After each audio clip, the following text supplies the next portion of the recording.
요한복음 9장 1절부터 시작하도록 하겠습니다. 그리스도와 눈먼 거린의 이야기가 나오는 부분이지요. 먼저 요한복음 8장의 이야기를 기억하십니까? 하나님의 선하심을 멸시하고 또 그리스도를 증오하는 자연인의 완전한 타락을 보여주고 있었죠. 반면에 9장은 요한복음의 여느 패턴과 마찬가지로 이와 완전한 대비를 보여줍니다. 우리는 이 9장에서 예수 그리스도의 주권적 인자하심에 따라 행동하시는 그 은혜를 발견하게 될 것입니다. 그리고 저는 이 요한복음 9장에 이 거린 말고 또 다른 주인공이 한 명 있다고 생각을 하는데요.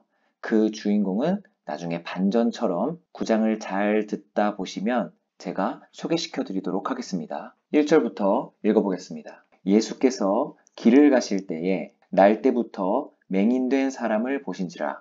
1절에서는요. 날 때부터 맹인된 사람, 이 사람이 8장에 타락한 인간들을 상징하는 한 사람이 된다고 볼 수가 있습니다. 다시 한번 말씀드리지만 요한복음 8장에서는 예수님과 언쟁을 벌이다가 실컷 자신의 죄성만 탄로가 난 이 어리석은 유대인들과 바리새인들을 우리는 충분히 목격했죠. 그 8장에서 나오는 모든 사람들은 하나님의 아들을 왜 못 알아보는 것일까요? 바로 그들은 맹인이기 때문입니다. 하지만 그들은 스스로가 맹인인 줄을 모르죠. 본다고 하지만 진정 보지 못하는 자들은 그들이라는 것입니다. 그런데 이 요한복음 9장에서의 맹인은 본인이 날 때부터 맹인이라는 것을 완전히 인지한 자라는 것을 우리들은 알 수가 있습니다. 왜냐하면 이는 단 한 번도 실제로 본 적이 없기 때문이에요. 그럼으로써 요한복음 8장과 9장은 이러한 대조로 시작을 하는데요. 8장에서는 스스로 본다고 생각하는 맹인, 그리고 우리가 보려고 하는 9장에서는 스스로를 볼 수 없다고 생각하는 맹인. 결국 둘 다 맹인이지만 차이점은 요 앞부분에 있다라는 것이죠. 2절로 넘어가겠습니다. 제자들이 물어봅니다. 랍비여, 이 사람이 맹인으로 난 것이 누구의 죄로 인함이니까? 자기이니까 그의 부모이니까? 이렇게 물어봅니다. 먼저 이 질문의 이유를, 배경 지식을 말씀을 드려보도록 하겠습니다. 당시 유대 랍비들은 인간이 겪고 있는 모든 고통은 죄 때문이다 라고 가르쳤다는 거예요. 하지만 이들은 다른 교묘한 이방 종교나 인과적 생각들을 섞어서 알고 있었습니다. 먼저 첫 번째로는 유대인들 사이에서도 조차 환생의 이론이 어느 정도 받아들여지고 있었다는 사실입니다. 그것의 증거로 마태복음 16장 13절을 읽어드리도록 하겠습니다. 예수께서 빌립보 가이사랴 지방에 이르러 제자들에게 물어 이르되 사람들이 인자를 누구라 하느냐?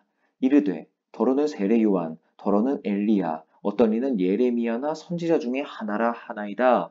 이렇게 표현을 하죠. 이들의 이 대답이 유대인들 중에 어떤 이들은 선지자들 중에 어떤 한 사람의 영이 지금 나사렛 예수의 몸 안에서 환생하였다고 생각했음을 보여주는 것이라는 거죠. 그런데 성경을 가르쳤었던 이 당시의 랍비들은 이 환생 이론을 전혀 지지하지는 않았다고 합니다. 일반 저작거리에 있었던 유대인들과는 엄연히 성경적인 근거를 통해서 이 환생 이론은 생각하지 않았다라는 것이죠. 참 다행인 것 같지만 그럼 이들은 이 날 때부터 장애를 갖고 태어난 이런 이들을 어떻게 정의를 내렸을까요? 바로 부모에게서 물려받았다라고 생각을 했다라는 것입니다. 유전의 법칙으로 이 문제를 설명하였어요. 출애굽기 20장 5절이 이 실마리를 제공해 준다고 생각했습니다. 그것들에게 절하지 말며 그것들을 섬기지 말라. 나 내 하나님 여호와는 질투하는 하나님인즉 나를 미워하는 자의 죄를 갚되, 여기가 중요하죠. 아버지로부터 아들에게로 3, 4대까지 이르게 하거니와, 이렇게 나오는 것이죠. 근데 또 모든 날 때부터 장애를 갖고 있는 사람들을 이러한 법칙으로는 설명이 안 된다라는 걸 이 사람들은 삶을 통해서 알지 않았겠습니까? 그렇지 않나요? 살면서 정말 덕이 있고 이웃들에게 칭송받았던 어떤 부부가 있다고 쳐봅시다. 근데 그런 부부에게서부터 낳은 자녀들이 장애를 갖고 태어나는 경우가 실제로 많이 있었을 거예요. 오늘날에도 그렇지 않습니까? 그럼 이 랍비들은 어떻게 이 문제를 해결할 수 있었을까요? 이 죄의 유전의 법칙으로는 설명할 수가 없는데요. 일단 적겠습니다.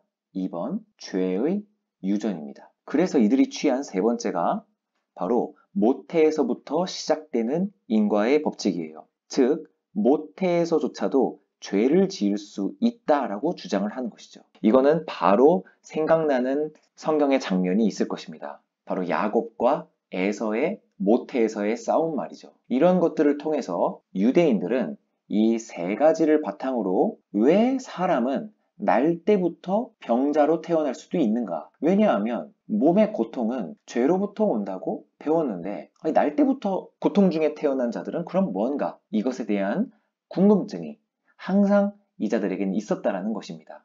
이 배경 지식을 먼저 알려드리는 거고요. 그래서 제자들은 궁금했던 거예요. 왜냐하면 길을 가고 있는데 날 때부터 맹인인 사람이 보였기 때문이죠. 그때 때마침 제자들이 이 궁금증이 떠올랐고 저기 예수님 궁금한 게 있는데요. 우리 모두 다 이게 궁금합니다. 이 사람이 맹인으로 난 것은 부모님의 죄 때문입니까? 아니면 뱃속에서 지은 죄 때문입니까? 바로 누구의 죄 때문입니까? 이렇게 질문을 하는 것이죠. 이때 예수님의 답변을 들어보겠습니다. 예수께서 대답하시되 이 사람이나 그 부모의 죄로 인한 것이 아니라 그에게서 하나님이 하시는 일을 나타내고자 하심이라. 이렇게 말을 하죠. 여기에서 중요한 포인트는요. 이 사람이라는 부분입니다. 제가 이 말씀을 왜 드리냐면요. 이들의 질문은 이 사람이라고 물어봤어요. 바로 이 날 때부터 맹인 이 사람이요. 물론 제자들은 이 한 사람을 가리켜서 한 질문을 통해 일반화를 시켜서 이해를 하고 싶었겠죠. 그런데 예수님께서의 대답은요. 이 사람, 바로 한 사람에 대한 답변만 해주시고 계십니다. 이 사람은 그 부모의 죄 때문도 아니고 이 사람의 죄 때문도 아니다. 그럼 왜 날 때부터 맹인으로 태어났을까요? 그에게서 하나님이 하시는 일을 나타내고자 하기 때문이다. 즉 하나님의 일을 하기 위하여 고통 중에 태어났다 라는 뜻입니다. 그럼 여기서 하나님이 하시는 일이라는 것은 뭘까요? 그게 바로 오늘 D-Day라는 것이죠. 이 날 때부터의 맹인은 오늘 예수님을 만나 눈을 뜨기 위해 태어났다라고 예수님께서는 말씀하고 계시는 거예요. 하나님의 영광을 위해서 태어났다. 그것을 위해 이자는 맹인으로 태어났고 결국 이 맹인은 오늘 하나님의 하시는 일로 인하여 눈을 뜨게 될 것이다. 라는 뜻이겠죠. 계속 말씀하십니다. 4절이요. 때가 아직 낮음에 나를 보내신 이의 일을 우리가 하여야 하리라. 밤이 오리니 그때는 아무도 일할 수 없느니라. 나를 보내신 이의 일이라고 나오죠. 바로 하나님이 하시는 일과 나를 보내신 이의 일이 똑같은 말이라는 거예요. 당연한 거 아니겠습니까? 나를 보내신 이가 바로 하나님이니까요. 그리고 여기서 때가 아직은 낮이다 이렇게 얘기를 하시죠. 이 설명을 5절에서 해주고 계시는데요. 내가 세상에 있는 동안에는 세상의 빛이로라 라고 말씀을 하십니다. 즉 예수님께서 세상에 있는 동안이 바로 낮이라는 것이죠. 그럼 반대 개념으로 밤은 언제일까요? 예수님께서 세상에 없는 동안이 밤이겠죠. 쉽게 말씀을 드리면 예수님의 공생애가 끝나고 예수님이 승천하셨을 때 그때가 밤이라고 말할 수가 있는 것입니다. 그 다음 6절입니다. 이 말씀을 하시고 땅에 침을 뱉어 진흙을 이겨 그의 눈에 바르시고 이르시되 실로암 못에 가서 씻으라 하시니 이에 가서 씻고 밝은 눈으로 왔더라. 엄청난 기적입니다. 이 기적 앞에 우리들은 눈이 휘둥그레질 수밖에 없죠.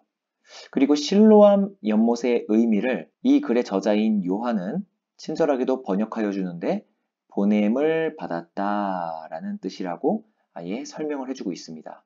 그만큼 이 실로암이라는 연못의 이름이 굉장히 영적으로 중요하다는 것을 언급하고 있는 것이죠. 이 부분을 설명드려 보겠습니다. 먼저 땅에 침을 뱉어 진흙을 이겼다. 이것은 땅이라는 것은요 흙이죠. 이 흙에 침이라는 것은 하나님이신 예수 그리스도의 입에서 나오는 물이에요. 다시요. 침은요. 입속에서 나오는 물입니다. 이 물은 우리들은 이미 이 상징성을 알고 있습니다.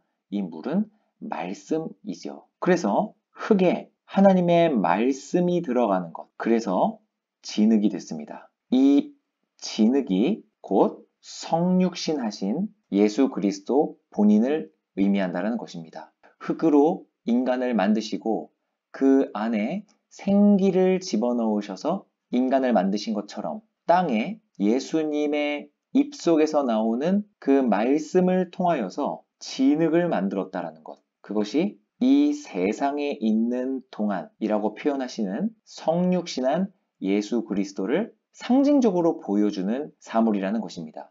이 진흙이요. 그럼 이 진흙을 왜 그의 눈에 바르셨을까요? 굉장한 은혜가 있는 장면인데요. 맹인은요, 씻어야 합니다. 어디에서 씻으면은 이 맹인이 눈을 뜨게 되냐면요. 보냄을 받았다라는 연못에 가서 씻어야 해요. 이 보냄을 받았다라는 뜻은 이 실로암이라는 연못의 뜻이죠. 이 실로암으로 가서 씻어야 이 맹인은 눈을 뜨게 되는 것입니다. 이 실로암은 그럼 뭘 상징하는 걸까요? 보냄을 받았다라는 뜻이라고 했죠. 기가 막힌 장면, 바로 요한복음 9장 4절의 이 부분. 나를 보내신 이의 일. 그랬을 때 나를 보내신 이. 그럼 당연히 보냄을 받은 자는 누구죠? 예수 그리스도가 되시는 거겠죠. 그래서 곧 실로암이 보냄을 받으신 분, 바로 예수 그리스도를 상징적으로 보여주는 겁니다. 자, 그런데 왜 예수님께서는 그냥 실로암으로 가서 씻어라 라고 하지 않으시고 이 지저분한 행동처럼 보여지는 이 행동을 하신 다음에 실로암에 가서 씻으라고 하시는 걸까요? 이것이 바로 자신이 더럽다라는 인식을 하게 하시는 회심의 순서라는 것입니다. 이 진흙이 눈에 발려지는 순간 가장 처음에 든 생각은 뭘까요? 이 맹인에게 있어서요. 어우 더러워. 빨리 씻어야겠다. 이렇게 생각을 하겠죠. 빨리 씻어서 내 얼굴에 묻은 이 더러운 진흙을 빨리빨리 털어내야겠다. 깨끗하게 씻겨내야겠다. 어우 찝찝해.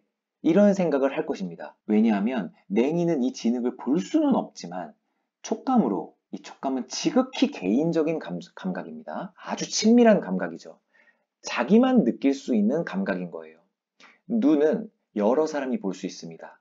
냄새도 여러 사람이 맡을 수 있는 공적인 영역의 감각이에요. 하지만 촉감, 그리고 미감, 이 두 가지의 감각은 지극히 개인적인 감각이죠. 그래서 개인적으로 자신의 더러움이 느껴져야 된다는 것입니다. 지우고 정리 한번 해보겠습니다. 지워보겠습니다. 자, 지웠죠? 땅에 침을 뱉어 진흙을 이겼다 라는 것은 예수 그리스도를 상징한다 라고 말씀을 드렸습니다.